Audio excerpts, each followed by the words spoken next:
Hello students, आज हम पढ़ेंगे 9.2 चैप्टर की तरफ बढ़ रहे हैं सरल रेखाओं में, जिसमें हमने सरल रेखाओं के बारे में कुछ जाना, कुछ शर्तें। सरल रेखाओं के लंबवत होने की शर्त, यदि लंबवत है तो m1 m2 -1 होगा। यदि उनकी ढाल समांतर है तो m1 और m2 आपस में बराबर होंगे, ये मुख्य बातों के रूप में। लेकिन अब जो अपन पढ़ने जा रहे हैं रेखा का समीकरण, रेखा का समीकरण एवं उसके विविध रूप।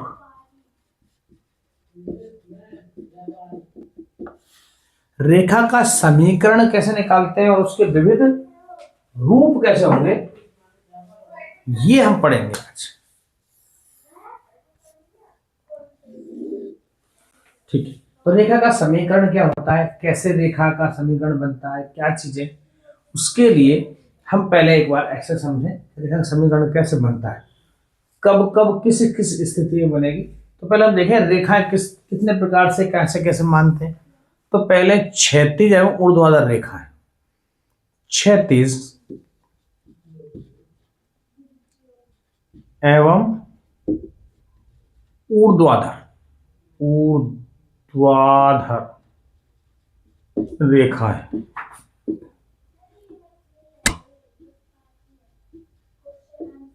के समीकरण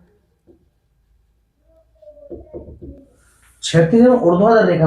क्षैतिज का मतलब हॉरिजॉन्टल, ऊर्ध्वाधर का मतलब वर्टिकल। अब हॉरिजॉन्टल और वर्टिकल क्षैतिज रेखा क्या होती है ये समझो जरा पहले। ये एक्स अक्ष है, ये एक्स डैश है, ये वाई है और ये वाई डैश है। हम जो भी ढाल निकाल रहे हैं वो एक्स अक्ष से कोण निकाल रहे हैं। सारा कुछ खेल पूरे एक्स अक्ष का है। तो जो एक्स अक्ष है इसको हॉरिजॉन्टल बोला जाता है, मतलब क्षैतिज दिशा है। अब इसके समांतर यदि कोई रेखा है, मानो ये, तो ये क्षैतिज रेखा कहलाएगी क्योंकि इसके समांतर है। अब ये एक्स जैसे क्षैतिज है, आप देख रहे हो ये वाई एकदम 90 डिग्री के एंगल पे है, तो ये वाई वर्टिकल है, इसको ऊर्ध्वाधर बोलते हैं। तो इसके यदि कोई समांतर रेखा होगी तो वो ऊर्ध्वाधर रेखाएं बन जाएगी। इनके समीकरण कैसे बनते हैं, जैसे मान लो इसके समांतर रेखाएं यदि खींचे, इधर भी हो सकती है और इधर भी हो सकती है। तो जब समांतर रेखा होती है एक्स अक्ष, एक्स अक्ष के समांतर रेखा ये बनेगी। तो इसमें एक चीज नोट करोगे आप, जो ये डिस्टेंस है, वाई जो वाली डिस्टेंस है, वाई की दूरी तो फिक्स है सब जगह, कहीं भी चल लो भले। यहां से चलेंगे तो वाई मतलब 1 2 3 जो मान आ रहा होगा, 3 मान यहां आ रहा है तो यहां भी 3 है, इधर भी 3 है, कहीं भी देखेंगे वाई का मान फिक्स है। माना मैंने ये मान लो ए है, कुछ कोई एक वैल्यू एज्यूम कर ली कि ए का है, तो यहाँ y का मान फिक्स हो गया। तो इस रेखा का जो समीकरण बनेगा वो y बराबर a हो जाएगा। बात समझ में आ रही है। इस समांतर रेखा का जो समीकरण बनाएंगे हम क्या लिखेंगे, y बराबर a, क्योंकि इसमें y फिक्स है, x की कोई वैल्यू कहीं फिक्स नहीं है। रेखा कहां तक जाकर रुकेगी कोई पता नहीं किस स्थिति में, लेकिन y का मान इसका फिक्स है, a रहेगा, इसके पैरेलल कहीं भी चलेगा। ऐसे यदि इसकी बात करें तो मान लो, तो जैसे ए है और ये मान लिया -a है, बी भी हो सकता है, सी भी हो सकता है, जरूर नहीं इसके इक्वल ही मान हो, जैसे इसके इक्वल, ऐसा कोई जरूरी नहीं है। लेकिन ये तो तय है नीचे नेगेटिव आएगा, और यदि ये नेगेटिव आएगा तो ये बात भी तय हो गई कि y का मान फिक्स हो गया, y बराबर -a, बस x इधर भी जा रहा है और उधर भी जा रहा है। इस रेखा का समीकरण y बराबर -a हो, उस रेखा का समीकरण y बराबर a हो। अब मान लो कई बच्चे बोलेंगे सर ये x जो बनाया आपने अक्ष, हो सकता है x अक्ष का समीकरण ही पूछ ले, तो हम x अक्ष का समीकरण लिख रहे हैं ऐसे। तो एक्स अक्ष का समीकरण डायरेक्ट ऐसे पूछ लिया जाता है, एक्स अक्ष का समीकरण।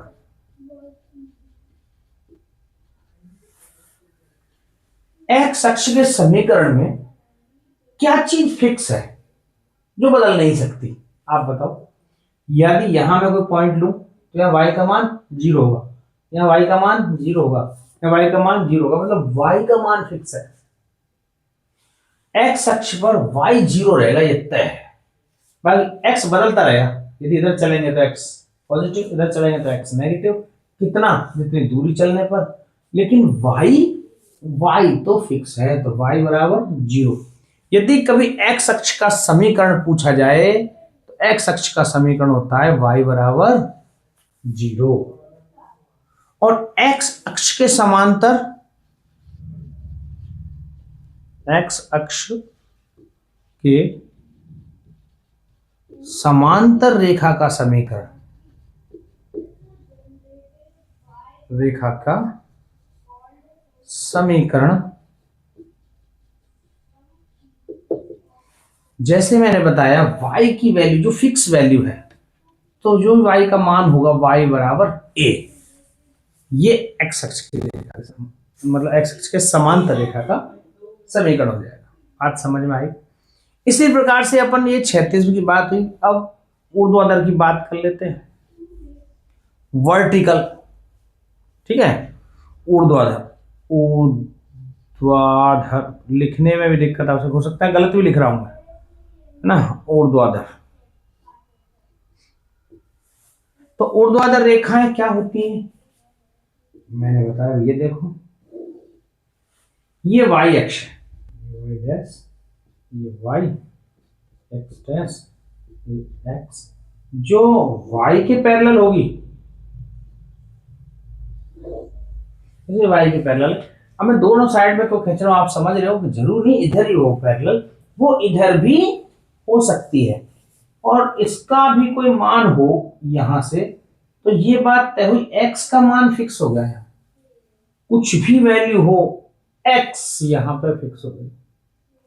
अब वैल्यू फिर से a मान लो या फिर से b मान लो, ये वैल्यू मान ली b, मान लो यहां से यहां तक की वैल्यू b है, तो ये पॉजिटिव है, इधर वाली वैल्यू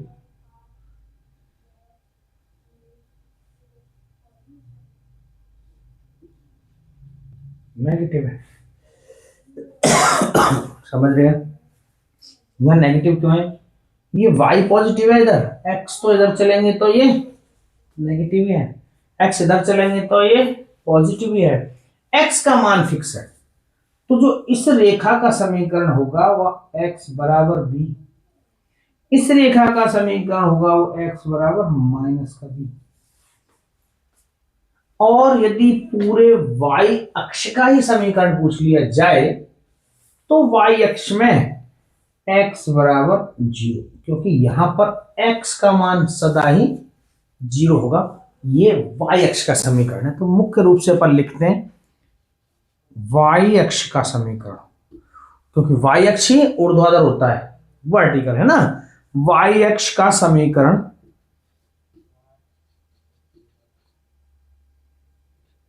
बराबर होता है x बराबर 0, और y अक्ष के समांतर, y अक्ष के समांतर रेखा का समीकरण यदि निकालने की जरूरत पड़े तो आप x बराबर b, हमने a और b एक अज्यूम कर लिया है वैल्यू, कैसा b जो भी उसके बराबर बैठेगा, जैसे यहाँ y बराबर a आता, यहाँ x बराबर b, ऐसे कोई वैल्यू अज्यूम करिए। ये 36 एवं ऊर्ध्वाधर रेखाओं के समीकरण हो गए। अपन रेखा का समीकरण पढ़ने, फिर उसके अलग अलग रूप पढ़ेंगे। तो जो पहला रूप है, हमने 36 और ऊर्ध्वाधर रेखाओं का समीकरण पढ़ा, तो ये इनका भी बेसिक पढ़ेंगे, उसके बाद अपन सवालों पे आएंगे। पहले आपके बेसिक कंसेप्ट थोड़ा क्लियर होना चाहिए, तो ये यहां तक नोट डाउन करें, फिर अपन नेक्स्ट टॉपिक पर आते हैं। अब देखें दूसरी बात कि बिंदु ढाल रूप समीकरण, बिंदु ढाल रूप समीकरण। बिंदु ढाल रूप कैसा होता है, समीकरण कैसा बनेगा, देखो। तो हम एक चित्र बनाते हैं फिर से। यहाँ पर x, यहाँ पर x डैश, ये y, ये y डैश, और ये O है, और यहाँ से एक लाइन ऐसे खींच दी, ये कोई, और इस रेखा का कोई एक बिंदु दे रखा है। ये बिंदु है मान लो P, और इसके निर्देशांक है x1 y1। अब ये तो बिंदु आ गया, और ढाल, ढाल भी दे रखी है। मान लो इसकी ढाल दे रखी है m, इसकी ढाल भी दी हुई है m, बिंदु भी दिया हुआ x1 y1। तो अब इस रेखा का कैसे समीकरण निकालेंगे, तो अब आप देखें सिस्टम कैसे समीकरण निकालते हैं। तो यहां पर हम क्या देखते हैं, जैसे x1 y1 एक बिंदु दे रखा है, हमें समीकरण निकालना है, तो ये कोई ऐसा बिंदु जो पूरे इस पर मौजूद है, पूरी लाइन पर, इन जनरल, उसको हम मान लेते हैं एक्स वाई। मान लो यहाँ क्यू पॉइंट है और मैंने मान लिया एक्स वाई। आप समझ रहे, ये एक्स वाई यहीं क्यों माने, यहां नहीं मानने से मतलब, ये एक्स वाई यहां पर भी है, ये एक्स वाई यहां पर भी है, ये एक्स वाई यहां पर भी है, मतलब इन जनरल एक्स वाई माना है कि इस एक्स वाई ये पूरी रेखा पर मौजूद है एक्स वाई बिंदु। क्योंकि हम समीकरण बनाने जा रहे हैं तो एक्स वाई के रूप में एक चर के रूप में प्राप्त होंगे। कैसे आएंगे, क्या सिस्टम है, तो जो हमने बिंदु माने हैं पूरे इन जनरल, पूरी रेखा पर कोई बिंदु है एक्स वाई, तो फिर हम जानते हैं बिंदु ढाल रूप, हमने पहले जो एक पढ़ा था उसमें एक बिंदु से ढाल कैसे निकाली जाती है। लेकिन यहां पर हमारे पास ये दो बिंदु दे रखे हैं, तो दो बिंदुओं से ढाल कैसे निकाली, दो बिंदुओं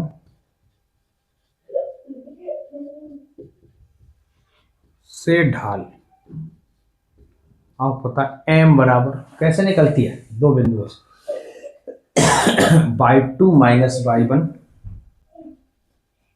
तो यहां y2 की जगह y1 है, माइनस y बटे x1 माइनस x। अब क्रॉस मल्टीप्लाई कर दें तो इधर देखेंगे y1 माइनस y बराबर m x1 माइनस x। ये ही बिंदु ढाल रूप समीकरण बन गया y1 माइनस y। यदि कोई एक बिंदु दे रखा हो और उसकी ढाल दे रखी हो तो रेखा का समीकरण हम ऐसे प्राप्त कर सकते हैं। ठीक है, ये रेखा के समीकरण का एक रूप बनके तैयार होगा।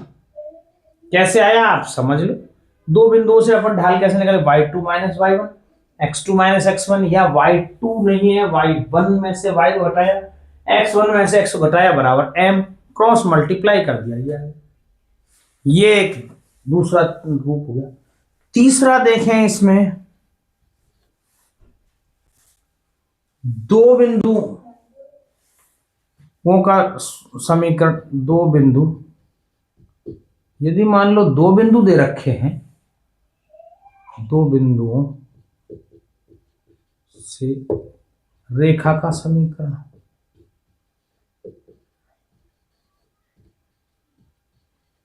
यदि मान लो पहले एक ही बिंदु दे रखा था, ढाल दे रखी थी, अब मान लो इसमें ढाल नहीं दे रखी, दो बिंदु दे दिए हूं, मैं इसी चित्र का प्रयोग कर रहा हूं, आप समझें एक बार। तो दो बिंदु दे रखे हो, उस स्थिति में मान लो यह x1 y1 है, ये दूसरा जो बिंदु है x2 y2 है,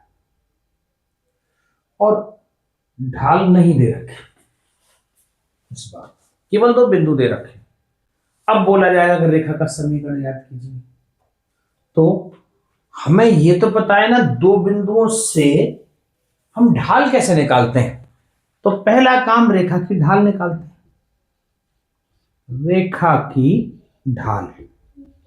जो कि होती है m बराबर y2 माइनस y1 बटे x2 माइनस x1, ये रेखा की ढाल होती है।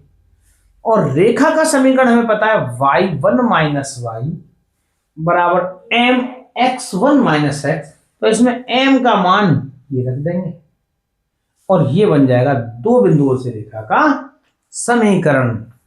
तो यहां रेखा का समीकरण कैसे बनेगा,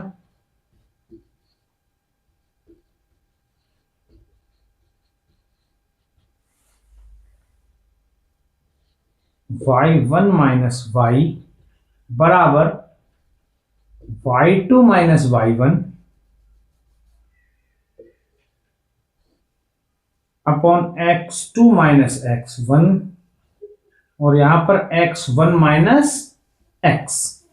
ये आपका दो बिंदु द्वारा रेखा का समीकरण प्राप्त होगा।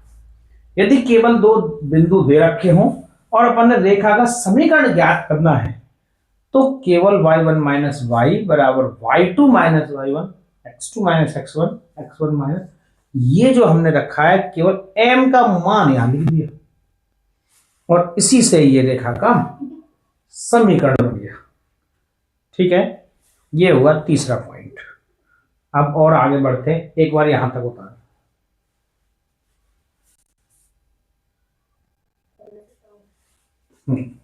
अब चौथा रूप देखें, ढाल अंतःखंड रूप। ढाल अंतःखंड रूप। ये ढाल अंतःखंड क्या हुआ, ढाल तो आपको पता है m, अंतःखंड क्या है जरा इस पर देखिए।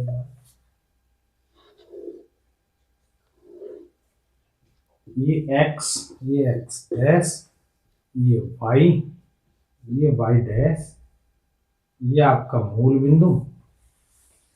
अंतःखंड, ढाल अंतःखंड रूप। मान लो ऐसे कोई रेखा बनी हुई है इस टाइप, जो y अंतःखंड, ये y पर किस रूप में काटेगी, y में x तो 0 होता है, x तो हम चलते ही नहीं है, लेकिन y का मान यहां पर कुछ पॉइंट मान लेते हैं c, तो 0 और c निर्देशांक है, इसका मतलब ये डिस्टेंस है c है, जो निर्देशांक माने इसका मतलब ये y पर c दूरी चले, ये c है। तो हमें ढाल अंतःखंड रूप मतलब ये y अक्ष पे एक अंतःखंड काट रहा है c, एक अंतःखंड दिया हुआ है, इस रेखा की ढाल दे रखी है m। अब कहेंगे आपसे इस रेखा का समीकरण ज्ञात कीजिए, तो रेखा का समीकरण तो हमें पता है, रेखा का समीकरण बराबर क्या आया था हमने पिछली बार कि y माइनस y1 बराबर m x1 माइनस x, अच्छा y1 माइनस y लिखा था,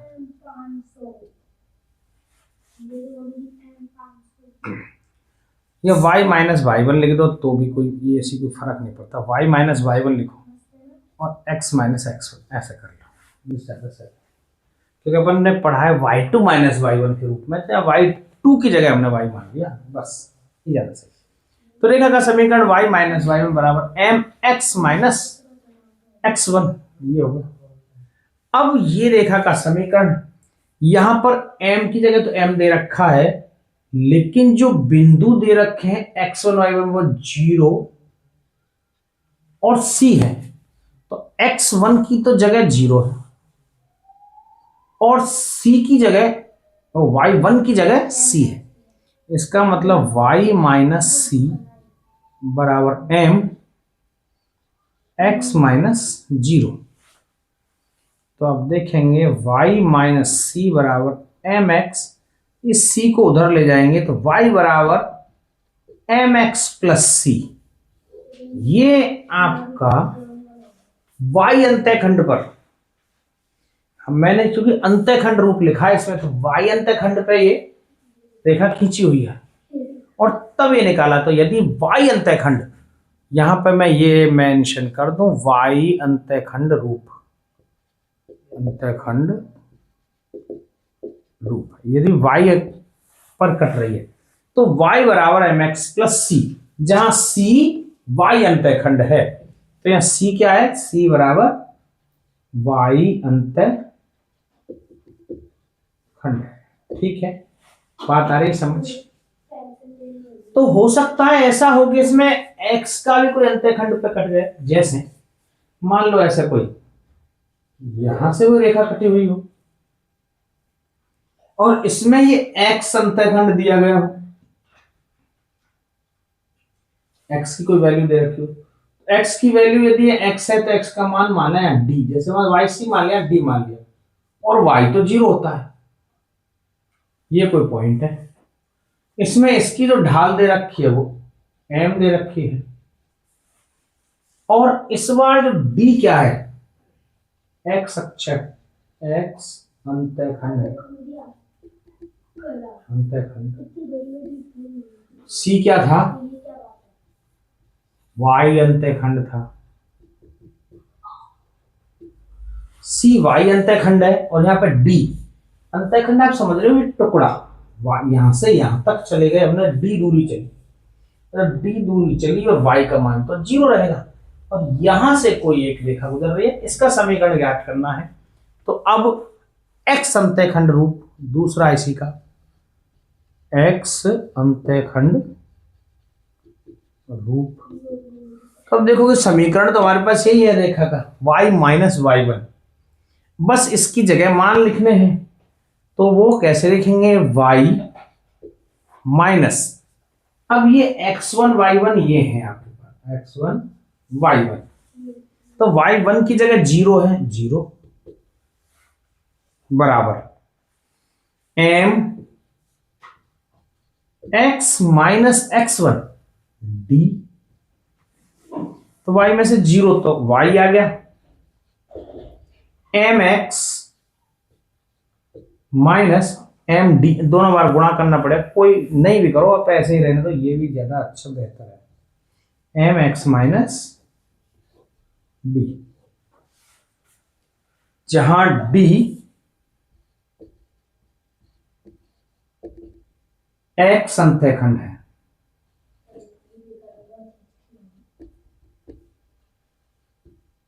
जहां डी क्या है, एक्स अंतःखंड।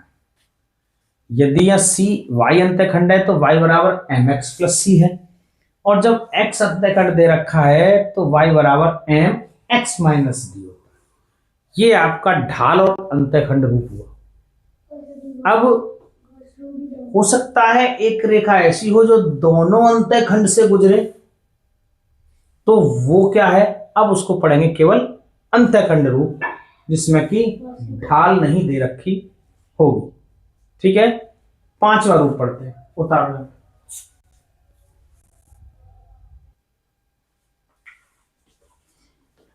अब इसका पांचवा पॉइंट पढ़ते हैं, अंतःखंड रूप। अंतःखंड,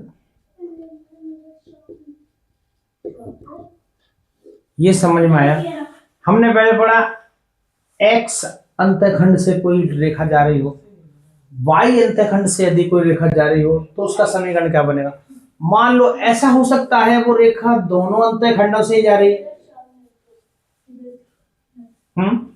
तो जैसे x और y अंतःखंड से ऐसे जा रही है, तो यहां इस x अंतःखंड को मान लिया मैंने a और 0², y अंतःखंड को मान लिया 0 और b।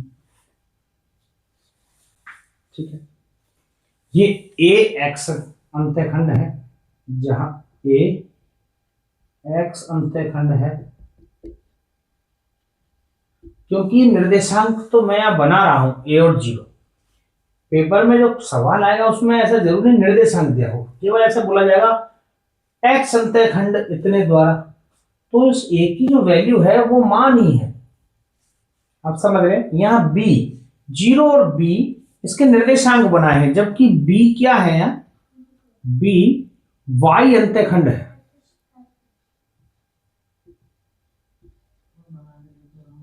बी वाई अंतःखंड है। तो दो बिंदु रूप बन गया एक तरीके से, दो बिंदुओं से गुजरने वाली रेखा का समीकरण ज्ञात करना है। तो दो बिंदुओं से गुजरने वाली रेखा का समीकरण अपन पीछे पढ़ चुके हैं, क्या है? दो बिंदुओं से गुजरने वाली रेखा का समीकरण क्या पढ़ा था हमने कि y माइनस वाई वन बराबर y2 minus Y one upon x2 minus X one into X minus X one. ये अपन पीछे पढ़ के आ रहे हैं कि जब दो बिंदु दे रखे हो, केवल अंतःखंड नहीं था, बिंदु कहीं भी हो सकते थे, यहां पर वो दो बिंदु अंतःखंड रूप में है। तो यहां किसी को भी x1 y1, तो इसको मान लेते हैं x1 y1, इसको मान लेते हैं x2 y2, ये दोनों का नाम दे देंगे। तो देखें अब इसमें मान केवल पुट करने, y माइनस y1, y1 तो जीरो है, तो y minus zero, y2 minus y1 तो y2 b है और y1 जीरो, x2 जीरो है यहां, और यहां पर x1 माइनस a बराबर x माइनस x1 तो a है। ये आ गया। अब देखें क्या क्या सिस्टम है। y में से जीरो तो y का आ गया, यहां पर आया b या माइनस का a, और ये x minus a, cross multiply कर देते हैं तो देखेंगे माइनस का वाई ए बराबर B X minus A B, ऐसा कुछ है। तो आप यहां से ए बी को इधर लाएं, ए वाई को उधर ले जाएं, वाई ए ना लिख के ए वाई लिख दें, क्योंकि बी एक्स लिखा हुआ ए वाई, उधर लेके गए ए बी बराबर बी एक्स प्लस ए वाई, यहां तक आया। कुछ और भी बन रहा है इसमें, और आगे कुछ जहां तक हमें सरल करना है वहां तक हम कर सकते हैं। तो ये चीज आई है ए बी बराबर बी एक्स प्लस ए वाई। यदि इसको ए बी से पूरे को डिवाइड करते हैं, ऐसा क्यों, देखो करके देखते हैं। ए बी से डिवाइड किया तो ए बी से यहां भाग लगा दिया, ए बी से यहां भाग लगा दिया, ए बी से यहां भी भाग लगा दिया, पूरे में ए बी से भाग लगा दिया इस समय। तो आप देखोगे ए बी से पूरा ए बी कट गया, बी से ये बी कटा, ए से ये ए कटा, तो यहां क्या आएगा, वन बराबर X upon A Y upon B equal to one. ये एक बहुत अच्छा सा बना कि आपको x अपॉन ए, एक्स के नीचे x अंतःखंड, ए क्या है x अंतःखंड, प्लस y के नीचे b y अंतःखंड बराबर एक आना चाहिए। ये ही जो आपका अंतःखंड रूप है वो ये है। यदि कोई रेखा ऐसे अंतःखंड से होकर जाती है तो उसका समीकरण ये बन जाएगा। बस आज यहां तक ही। नेक्स्ट क्लास में इनके अब क्वेश्चनों पर गौर करेंगे, क्वेश्चन करेंगे कैसे होते हैं। धन्यवाद।